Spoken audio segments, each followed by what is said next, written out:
An absurd amount of snowfall over the past 72 hours across Japan. Look at this report out of Yamagata Prefecture. This is in central Honshu, off towards the north. 306 centimeters on the ground. It's gone down a little bit.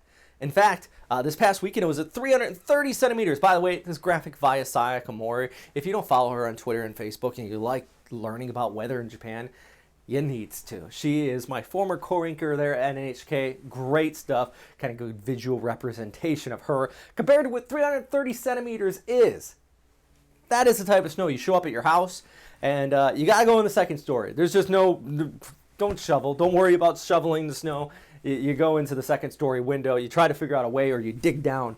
I've done that before in some of the mountains across Mitakami before. Dig down to get into the front door. Hey, here's our next system. The thing with this one, unlike the CFX snow, which if you're not sure what CFX snow is, check out my video on CFX snow. I put that together a few years ago, but it's still very useful if you're not sure about the dynamics. This low is pulling on by, and that is going to continue to pull that moisture from the south. We call it southern coast low. And we could be seeing a rain snow mix or maybe even a pure snow here on Tuesday morning through Tuesday afternoon in Tokyo. You don't typically get the snow because the mountains stop it further towards the northwest here, but if that moisture comes in from the south and it's cold enough, you could be getting a bit of that snowfall. So JMA actually has it in the forecast. Kanagawa, you're looking at the snow, kind of a mix there into Tokyo, but further towards the north, straight up, some decent snowfall in the forecast there. So all about the snow, not only Japan, but across Taiwan, reports of snow. Vietnam, reports of snow. It is cold in the Philippines. And the leading edge of that is actually bringing flooding to central areas of Visayas. This is all connected. I like talking about this because it's all connected. It's interesting how the snow in Japan produces flooding in the Philippines along with this cold surge out here. Actually, this is northern Vietnam yesterday, sent to us by the Vietnam Meteorological Agency. Look at this. This isn't, you think Vietnam, you think jungle, you think warm. Last thing you imagine here in northern areas of the country. Incredible, incredible images coming out of that area. Here's the leading edge of that shear line, by the way. Heavy showers, flooding rains have been reported across parts of Visayas there. I'll get to that in a second, but the north of that, temperatures have been falling here in northern Luzon. Look at that. Single digits. Single digit temperatures. That is, I mean, granted, it is in some of these mountainous areas, a little higher elevation, but in the Philippines, you think single digit temperatures. Now, it's not quite snow. Let's keep that in mind. It's still going to stay well above that, but it is chilly out there. Tagaytay, 18 degrees. That's closer to Manila, south of Manila. In fact, Science Garden in downtown, a little lower elevation, but 24 degrees there for you in Manila as well. Now you think 24 is pretty balmy, right? Well, when you got a lot of people, especially in the metro area, a lot of people sleep outside. There is some of those poorer communities definitely do not have heaters. Get temperatures into the teens. We're talking about significant impacts here. Talking about significant impacts. This is definitely the main threat here in the Philippines right now, though. It's the heavy rainfall. Due to that shear line, the tail end of the frontal system, that's what Pagasa likes to call it, tail end of front, shear line, they're the same thing.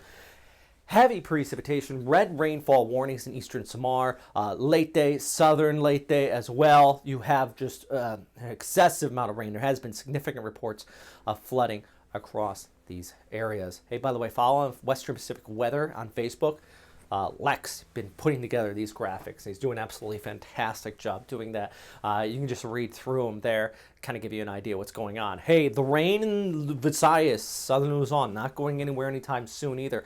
The shear line, that monsoonal flow continue to dominate. This is Wednesday through Sunday, but I want you to keep this in mind. Watch our shear line. Starts to lift back towards north. Manila, central areas of Luzon. By Sunday into Monday, you could be in the gun for some of that precipitation. We have another little kind of tropical wave trying to come through. And watch it right there. It's trying to spin up. I don't think we're going to see a system, but that additional tropical energy with the monsoon clashing could bring some heavier rainfalls, not only in Visayas, but further towards the north into Manila. There's a look at that 5-day rainfall total, though. That's what I'm talking about. That shear line persisting at least through the upcoming week. Not only in the Philippines, all the way down to Singapore, Indonesia, Malaysia. It's basically the leading edge of the plow with this monsoon, and the interaction is just consistent. Think of a cold front, and when a cold front moves through, you imagine thunderstorms along the leading edge of the cold front. This is a cold front that just ain't going anywhere. And it's just sitting here in one spot, and thus we get that flooding that has been taking place. Boy, I covered a lot in this update. I wanted to talk about the snowfall. It's important. That's an excessive amount of snow.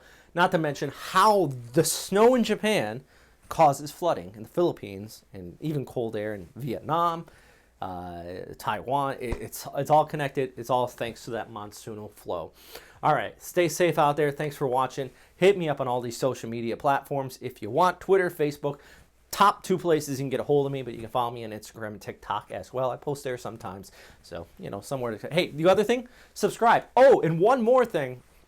I haven't officially put it out there. I'm working on a Patreon. I would like some new graphics and graphic systems. Plus, I mean, the equipment I use here is not cheap to make these videos, and this is on the lower edge of the pricing scale of what I got going on, because these graphics are all PowerPoint. I would actually like to eventually get, if I get a good Patreon going, a decent actual weather system. That would be nice, because this is, like I said, this is all PowerPoint that I do here. So yeah, if I actually had a weather system, I think I can make these videos better, update them quicker. I could probably do more live updates. Just so the opportunities are endless. Anyways, stay safe out there. Thanks for watching.